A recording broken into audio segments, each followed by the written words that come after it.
For him. Jordan Jefferson. So I'll start with that. Is the Florida kid used to the cold winter yet after, what, 4 years? I'm saying I'm used to it, regardless of what, cold is still cold, and so whenever temperature drop like that, I try to cover up, cause either way, cold is cold, so. So more serious though, the weather was bad Saturday. Does that make it difficult to play in? Some guys like that. What about you when it's less than ideal? To me, I think that when the weather's like that, it's more of a mental standpoint. So, like, you're mentally strong, it won't affect you too much, But it also plays a key role when opponents come to Morgantown, you know. So, at the same time, you're mentally strong. I think it's not that big of a deal, but it does play a role. You've become very good at knocking down passes. You're not as tall as, Sean Martin. How do you do that? Is it just pure luck? Is there a timing technique to it? Well, we work the drill all the time in practice, but I think more for me, it's more of an instinct thing. And our coach says every time you see the ball go to the ear, put your hand up, match the quarterback's hand, stuff like that. But, it's just, I think more than me, like I said, it's just more the instinct that God gave me. So, grateful for that. You have any thoughts on the reasoning why you went a while defensively not being able to created turnovers, the Baylor game led to a win, now it's kind of an issue again, not being able to create that many takeaways? I said one more time. In terms of the season being up and down, in terms of creating takeaways, Yeah. So struggling earlier in the season, having a pop in the Baylor game, that was an emphasis that Coach Leslie talked about, and then now recently, that's been something that's not been able to materialize as much again. The way I think it is, our defense plays hard. So we want to give ourselves opportunity and get turnovers, and sometimes the ball don't bounce our way. Sometimes it does, But I think either way, by us playing hard and by us getting 11 hands to the ball, we give ourselves opportunities to create turnovers and get turnovers. So I feel like when the opportunity presents itself, we'll get those. We'll get more of those. And we'll get those done. What's it been like playing up there with Dante, especially like the last few games that you've had? It's special. I've been playing with Dante. I've been playing with Dante all 4 years since I've been here. So we've been on the field together all 4 years. So it's definitely a lot of chemistry there. That's like my big brother. We've been real close since I got here. So, and the fact that us playing on the field together and starting together, that's special. So you got two. And then, you got Sean and Taj on the other side, so it's just it's like a big family. And that also contributes to our play because we complement each other real well. Because, so we know each other and playing with each other a long time. So it's special. You've played against Duzlon in the past. The challenge is he's small, so he's probably hard to see sometimes on the line, but he's also quick and strong. So what challenges does he present?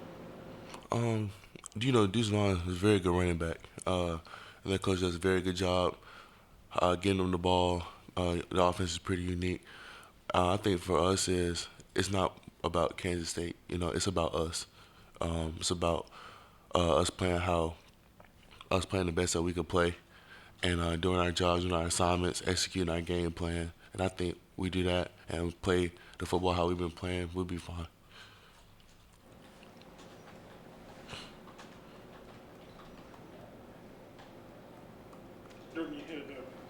People will say, hey, just get your hands up on defense if you can't get to the quarterback.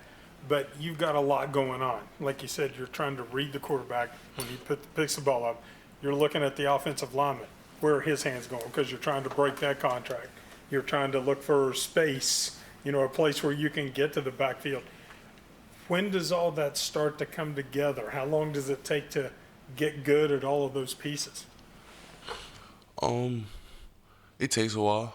Definitely a thing that comes with experience. And, and I like, because Coach Jackson always tells us, he's like, keep it simple. He's like, don't be doing all these crazy moves. Don't make it more complicated than it already is. Just keep it simple. He said, keep it simple. You'll be able to think. You'll be able to go. You'll be able to play fast. And then, you play fast, good things happen.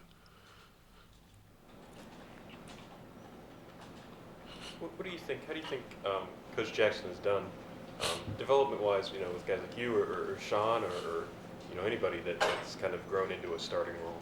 Oh man, Coach Jackson did a great job. Coach Jackson, one of the best coaches in the nation, in my opinion. He knows what gets you going. He knows how to make it. Like he can simplify it down. However, like he knows how each of us learn. He knows how each and one of us click, and I think that's real special, especially from a coaching standpoint. And I think that like Coach Jackson, he knows what makes us go, and he knows how to explain things, so it makes it a lot easier, and we pick up on it. Does it help that Coach Leslie's his background's obviously on the line? Does that help or? Oh yeah, of course it helps. Yeah, it helps. 'Cause also Coach Leslie, during practice, he be with us as well. So you know, if it's stuff we don't understand, we'll be with Coach Jackson and Coach Leslie. Then we'll walk through it, you know, stuff like that. Cause you know Coach Leslie coaches the Bandits as well. So we're all together anyways most times. So it's good. Best play of your career and the worst.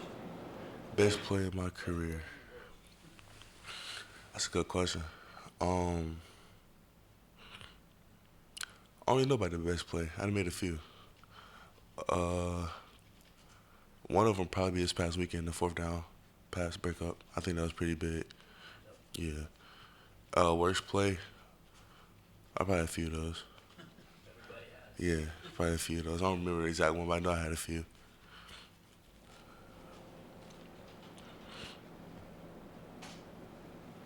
Is it ever frustrating as a lineman? You know, you can play extremely well and not really have the stats to that show it. Is it frustrating ever to know that you've played a really good game, but that if looking at the box score, nobody could tell or anything like that?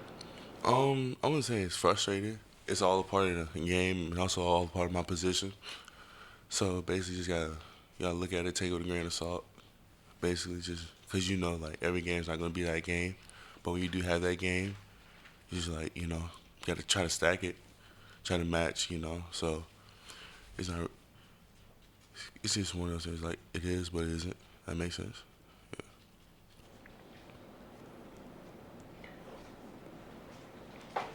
You good?